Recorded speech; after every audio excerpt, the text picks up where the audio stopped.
देखिए, मैं ये नहीं कहूंगा कि ये परेशानी का विषय है, बट ये हमें समझना है कि ये पैंडेमिक खत्म नहीं हुआ। हर बार केसेस कम हो जाते हैं तो सब लोग सोचना शुरू करते हैं पैंडेमिक का अंत हो गया, कोविड का अंत हो गया। ऐसा नहीं है। ये ऐसा वायरस नहीं है कि एक दिन सडनली गायब हो जाएगा। आ, वायरस भी बहुत स्मार्ट है। हम दवाइयां बनाते हैं वो और स्मार्ट होते हैं, वैक्सीन बनाते हैं वो और वायरस स्मार्ट हो जाते हैं कि उनको भी सर्वाइव करना है, तो उनमें फिर म्यूटेशंस होती रहती है। तो अगर हम पिछले 3 साल में देखें, हर 6 महीने के बाद एक नया स्ट्रेन आ जाता है। डेल्टा सबको याद है कि किसी की मेमोरी से निकलेगा नहीं, जो लास्ट ईयर हुआ था। उसके बाद जनवरी में सबको पता है ओमिक्रॉन आया, उसमें एक BA.1 स्ट्रेन था, BA.2 स्ट्रेन था। अब हम सुन रहे हैं दुनिया में नए स्ट्रेन आ रहे हैं, BA.4, BA.5। यूरोप और US में बात हो रही है। हिंदुस्तान में बात हो रही है कि एक और नया स्ट्रेन निकला है, BA.2.75, जो इंडिया से अब दूसरे देशों में भी जा रहा है।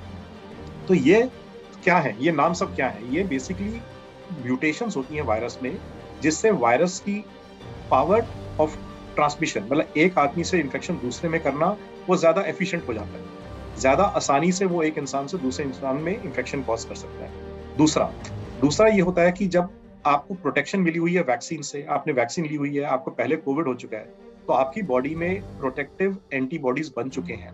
लेकिन इसके बावजूद भी ये जो म्यूटेटेड वायरस है आपको इन्फेक्शन कर सकते हैं, तो इसको हम बोलते हैं इम्यून एस्केप।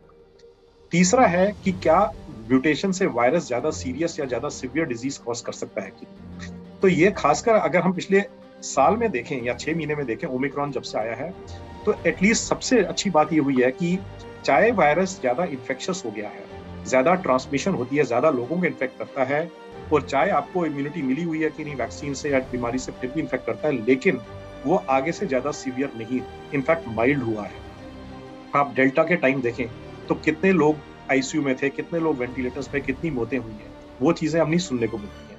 अब हम देख रहे हैं कि जो प्रेजेंट ओमिक्रॉन के वेरिएंट्स हैं, उनमें हॉस्पिटलाइजेशन रेट बहुत ही लो है। ज्यादातर लोगों को बहुत ही माइल्ड मामूली सी बीमारी होती है जो घर में ठीक हो जाती है, जिसको फ्लू की तरह उनको लगता हुई है।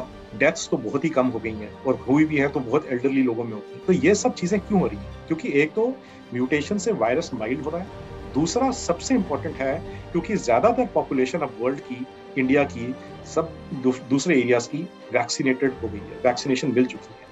लोगों को 2 प्राइमरी वैक्सीन मिल गई हैं, अब बूस्टर की बात हो रही है, बूस्टर भी मिल रहे हैं। इतने में कई लोगों को कोविड भी हो चुका है।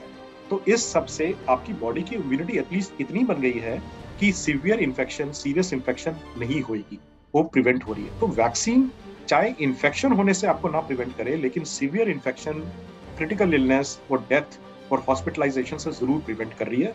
तो इसलिए आई थिंक वैक्सीनेशन एक बहुत ही इंपॉर्टेंट टूल है, जिसको हमें भूलना नहीं और जिसको हमें हमेशा लेना है।